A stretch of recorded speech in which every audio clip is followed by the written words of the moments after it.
लमाए दिनभरि खोजी भइसक्यो त छोरी कहाँ गई भनेर। त्यही त फोन गरेको छोरी त ओहो सानो हेर त आज फुपूलाई कस्तो देख्यौ तिमीले कस्तो राम्रो हेयर स्टाइल हेयर कलर भन्छ नि। हेयर कलर स्टाइल भन्छ हेयर कलरको स्टाइल के कस्तो राम्रो के यस्तो त पहिलोचोटि बनाइन् छोरीले एकचोटि मलाई यस्तो बनाउने रहर थियो तर पहिला कपाल चाहिँ एकदम पातलो थियो नि त मेरो धेरै झरेको गरेको भएर मैले गरिनँ। अहिले चाहिँ कपाल अलिक राम्रो भएको छ त्यही भएर चाहिँ गरेँ। मैले हाम्रो एकदम makeup with Nisha studio Nisha दिदीकोमा गरेको एकदम राम्रो कलर देखिएको छ जस्तो लाग्छ मलाई। हजुरलाई पनि कस्तो लाग्छ एकचोटि कमेन्ट गरिदिनु होला। अनि हजुरलाई कस्तो लाग्यो मामु? मलाई त एकदम राम्रो लाग्छ।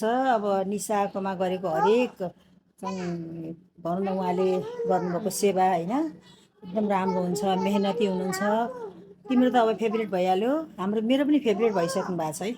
अनुसाको विवाह त्यसपछि सबै कुरा नि हल्दी मेहेन्दी सबै चाहिँ निशाकोमै गरेको हो। तपाईँहरूलाई पनि त्यस्तो अब तपाईँहरूलाई पनि जानु पर्यो भने मेकअप विथ निशाकोमा जानु होला। न्यु रोडमा छ। उतातिर फर्किँदै एकचोटि कस्तो राम्रो लाग्यो साँच्चै राम्रो लाग्यो कि मलाई पनि गरौँ लाग्यो तर हामीलाई सुहाउँदैन। ल ल थ्याङ्क यू निशा।